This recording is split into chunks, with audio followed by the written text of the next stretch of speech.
সবাইকে আবারও স্বাগত জিএম স্টাডি ফর ড্রিমসে।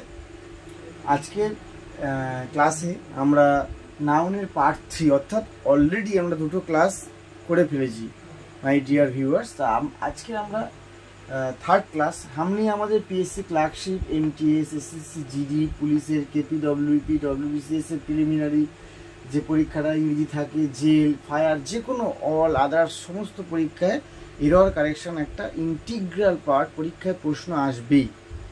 এবারে সেটা শুরু করব কিভাবে? এতগুলো ভাস্ট সিলেবাস টোটালটা জানার পরে তারপর এরর জানা যায়। তাহলে শুরুটা আমরা করব নাউন থেকে। নাউন এরর কিভাবে হয়, নাউন এরর জানার আগে নাউনের যে বিগিনিং যে ক্লাসটা সেটা প্লেলিস্টে জিএম স্টাডি ফর ড্রিমসের প্লেলিস্টের লার্নিং পার্টে তোমরা পেয়ে যাবে। নাউন 5 প্রকার: proper, common, collective, abstract, material. এই যে ভাগটা আছে, নাউন একটা নাম বোঝায়, কোনো ওয়ার্ডের নাম বোঝায়। সাধারণ হলে কমন, বিশেষ হলে প্রপার। এই যে বিশেষ বিশেষ এই যে মেটেরিয়াল, অ্যাবস্ট্রাক্ট, কালেকটিভ, এগুলো জেনে নিয়ে বেসিক নলেজটা প্রথম থেকেই জেনে নিতে হবে। আজ পার্ট 3 ক্লাস, সেখানে শুধু আমরা এররগুলো দেখবো, কিছু রুলস দেখবো। এত সুন্দরভাবে ক্লাসটা শেষ করব খুব কম টাইমের মধ্যে, কিন্তু মনের মধ্যে তোমাদের গেঁথে যাবে যে একটা ক্লাস দেখেছি, সেখানে আমি পুরো ক্লিয়ার হয়ে গেছে। আমার এতদিন ডাউটটা ছিল, বই ধরে ধরে ধরো আমরা মুখস্থ করছি, মাথায় থাকছে না, কিন্তু একটা ভিডিও দেখে আমার পুরো মুখস্থ হয়ে গেছে। তো আজকে ভিডিওটা সম্পূর্ণ দেখার জন্য রিকোয়েস্ট রইল, যদি লাস্ট পর্যন্ত দেখো অবশ্যই সাবস্ক্রাইব করবে এবং বন্ধুদের কাছে শেয়ার করবে। চলো শুরু করব। প্রথম যে ব্যাপারটা আছে সেটা হচ্ছে মিতা একটা মেয়ে, ও কী করেছে, বট 4 ডজনস এগস। ডজনস এগ, এটা একটা লাইন দিয়েছে পরীক্ষায়। তুমি দেখলে যে হ্যাঁ ডাজন কথাটা তো মানে কি 12টা, তাহলে এস যুক্ত আছে, তো ঠিক আছে। যারা একদমই জানে না তারা এরকম করে আসবে। যারা খুব ব্রিলিয়ান্ট স্টুডেন্ট, পড়াশোনা করছে বা একটুখানি বুদ্ধিমত্তা দিয়ে সব কিছু দেখে, প্র্যাকটিস করে যথেষ্ট, তারা কি করবে, বলবে না ডাজেন কথাটার সাথে এস যুক্ত হবে না, তাহলে শুধু হবে ডাজন। তারপর কি আছে, I bought this bicycle for 500। এই যে এস আছে, এসটা হবে না, 500 রুপিস। এই যে রুপিস কথাটা, এই যে এই এর সাথে যে রুপিস যুক্ত হয়েছে, ঠিক আছে। তারপরে কি আছে, আওয়ার্স, ইয়ার্স। এই যে আওয়ার্সের এসটা হবে না, ইয়ার্সের এসটা হবে না, মাইলস এস হবে না, থাউজেন্ডস এস হবে না, স্কোর্স এস হবে না, পাউন্ডসের এস হবে না। কথাগুলো এই থাউজেন্ড, স্কোর, পাউন্ড, মাইল, ঠিক আছে। ইয়ার, আওয়ার, থাউজেন্ডস এগুলো হবে না, এগুলো ভালো করে মাথায় রাখতে হবে, ঠিক আছে।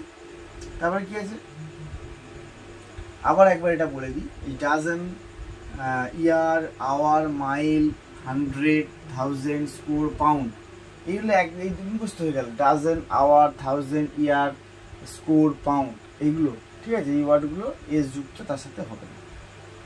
তারপরে কি আছে, যে নিয়মটা আছে, gentry, folk, cattle, people, poultry, public,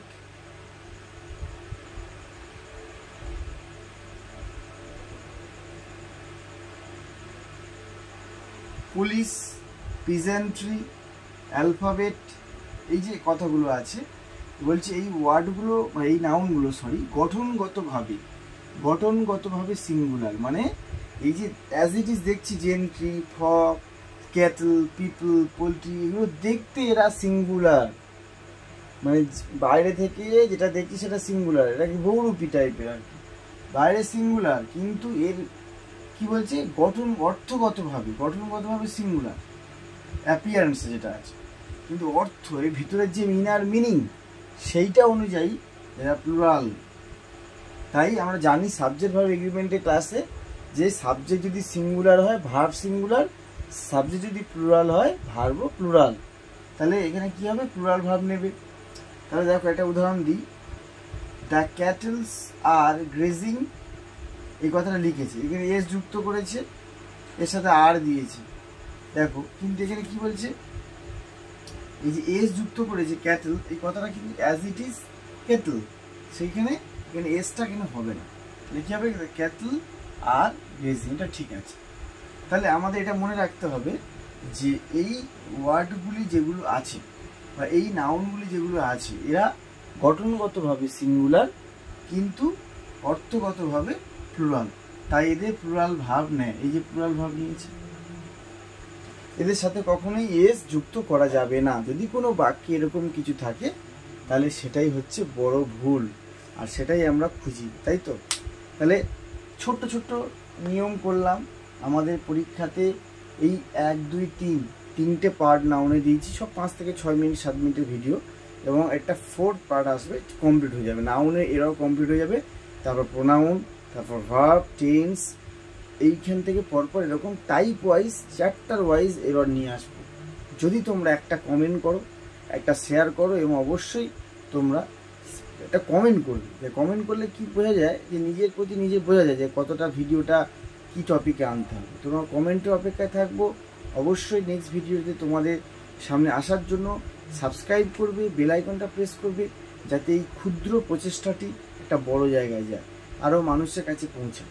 তো এই পর্যন্ত শেষ করলাম, নেক্সট ভিডিওতে আবার দেখা হবে। থ্যাংক ইউ, জয় হিন্দ, জয় ভারত।